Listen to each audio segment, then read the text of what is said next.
Okay, let's kick off with the very beginning of the show, where I guess the tentpole game, so to speak, was Gears of War E-Day, an eagerly awaited game from the Coalition. We've seen very, very little up until now, but now I guess we've seen a whole lot. And John, wow, I think is the single words to summarize that entire presentation. This is absolutely amazing. As a fan of Gears of War, I'm extremely pleased with what they're seeing. And I think that it's a really nice balance between respecting the game's legacy and also introducing some new elements. And we'll talk about all that. But so this game was shown in kind of two parts at the show. They actually opened the show with a gameplay demo, and then they had that longer, like 27-minute, whatever, sort of dev diary style video, which I think is very important because it showed a lot more. Because I think the Yeah, yeah. initial demo, it looks very good, but these sorts of night scenes set in a city in an urban environment like this, we've seen a lot of them, and I think they largely look great in games anyway. So what I was seeing here was like, okay, this does look really good, but it doesn't look necessarily a cut above some of the other top tier games. But when you see the 27-minute presentation, you see the wide range of like areas that you explore.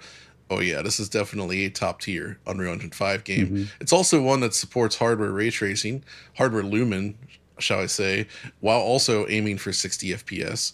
And I felt that the image quality itself was very clear, right? It was relatively devoid of the usual like smearing and noise that we come to associate with Unreal Engine 5 games that lean heavily on ray tracing. So, and it's just there's what I really like about this though actually comes down to some of the gameplay changes and the introduction of like much more robust damage modeling, right? Yeah. So gameplay wise, they've added an ultra low cover, and they seem to have completely rethought the cover system to create something that's a lot faster. So it's before Gears was kind of like, you lock onto a piece of cover and then you kind of run out of that cover and continue, and it felt good, but by today's standards it could be a little faster.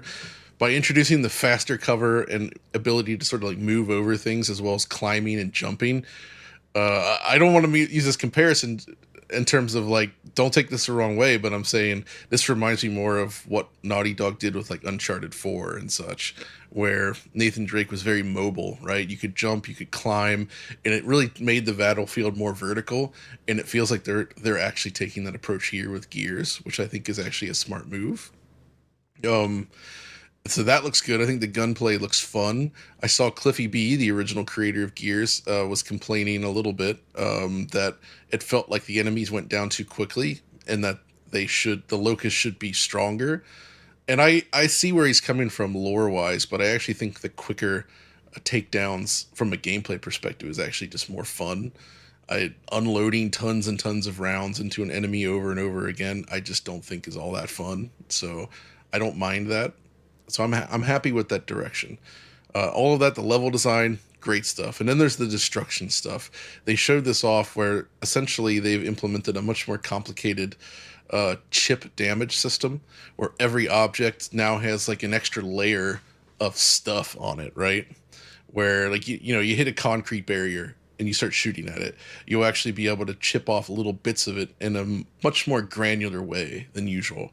It doesn't seem to be just breaking off in like large predictable chunks, which I think is a really nice touch for this game because these are big dudes like running around with very large weapons. And by the way, seeing Marcus Phoenix in normal civilian clothing, it still weirds me out because him and Dom they're just big beefy dudes, like really beefy, and it just doesn't look right where they're just wearing like jeans and a shirt, right? Because they're so monstrously large. But uh it's still cool and interesting. But I think they mentioned that World trailer and a specific scene is kind of like the inspiration for what they want to go for.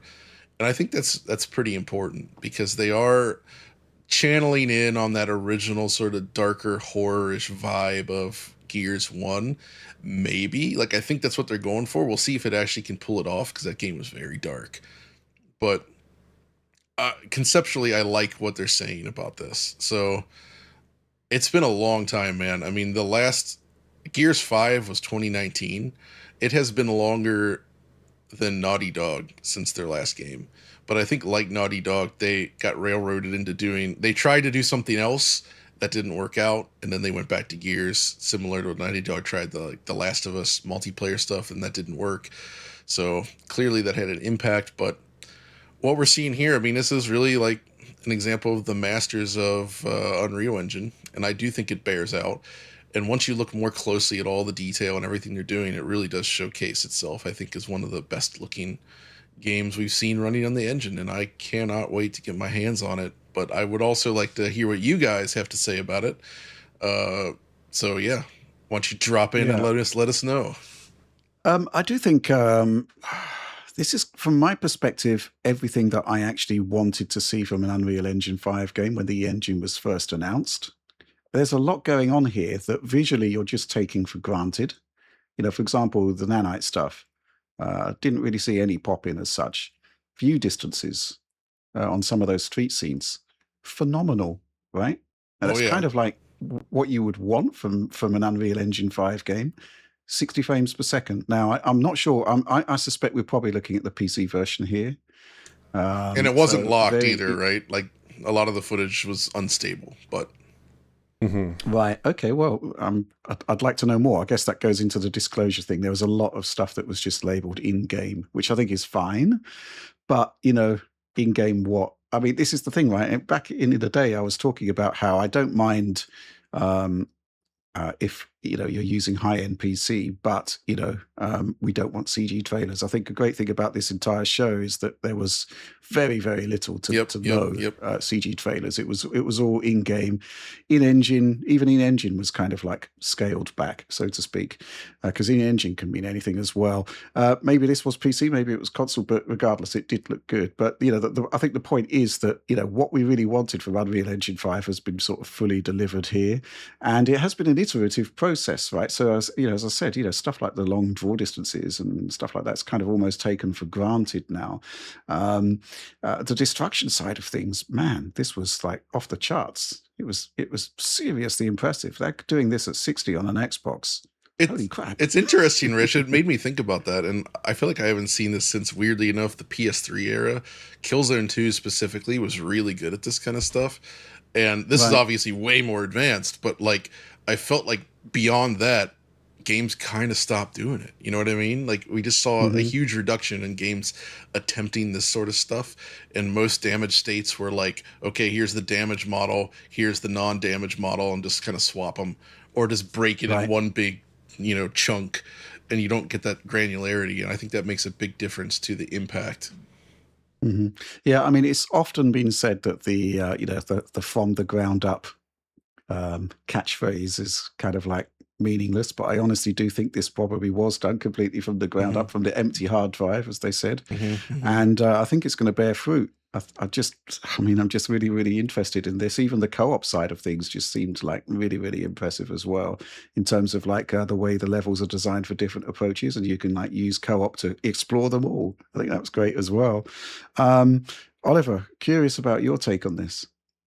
Yeah, actually, the chip damage reminded me a lot of Gears of War 2, because they implemented a similar kind of system for that game. A lot of destruction in that game, actually. But then they kind of shied away from it for subsequent series entries, I think, or like did not feature it as extensively as in Gears 2. So it's an interesting return, a very triumphant return to that kind of model. I would also agree, like the performance level in this footage, it's interesting because the initial like 10 minutes they showed off, those kind of nighttime scenes, that was running at a pretty consistent 60 FPS. The cutscenes were a little bit shakier, but like it was running at a very consistent update. The other footage in the game was a little bit messier, specifically like the footage they were showing off in the direct segment, in that kind of video documentary segment. So I'm not really sure what that's representative of necessarily. The initial footage at least did look pretty representative of, I think, Xbox Target or Xbox, because it did exhibit some aliasing. It was not a totally clean, pristine presentation. I'm not sure what the rest of the footage was captured from, if that's from the Xbox build or the PC build or whatever, but obviously they have some time to optimize this game, so I wouldn't read too closely into that, because this is arriving in like 4 or 5 months now, so it's not too striking there. But yeah, this is a very pretty game. Unreal Engine 5 with hardware ray tracing, as they stated. And you can actually see evidence of that in this trailer or in this footage, because they showed off a couple of shots in the video documentary segment where Marcus is clearly reflected, like glass, for instance. in a car, which could not be achieved with SSR and could not be achieved with Software Lumen, because Software Lumen does not represent that at all, right? Does not represent skin meshes at all. So this is really good, and I kind of wonder if we're going to see a wave of Hardware Lumen titles hit consoles and PCs, because Software Lumen has not really been iterated on too much, as far as I understand it. In more recent Unreal Engine versions, it's really Hardware Lumen that's been optimized into a state that could be shippable. So who knows? Maybe we'll see more of those titles coming in the mix here. But yeah, I am really I'm really quite taken by this showing, because I feel like they showed the best of both worlds for a showing like this. Like, they showed off extended gameplay, very extended gameplay, 10 minutes of basically uninterrupted gameplay. And they also had more of the video documentary stuff, which does work well. But again, seeing that nicer slice of the actual game running, pretty cool. And I would also note one thing that I thought was curious that I noticed a couple people picked up online, which is the game itself is set in Kelowna. Now, Kelowna is spelled Kalona, so it should be Kalona perhaps, but they pronounce it Kelowna. And that's actually a town that's very close to Vancouver, where I live and where these developers are located. It's also the town that I grew up in.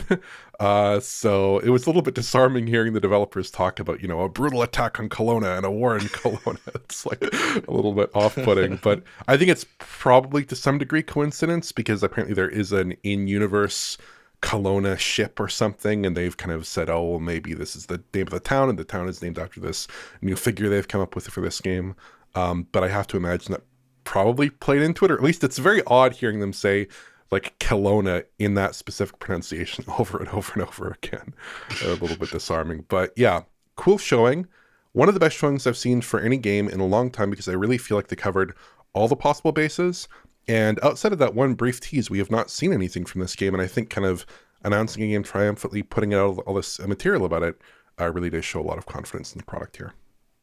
Yeah, actually, there's been quite a few games where we've not seen a huge amount of the game, and then we're getting a blowout just before release. And I think Right. the approach kind of works. I think going back to the Xbox showcase, the Plague Tale game, for example, we kind of saw something like an in-engine trailer a while back.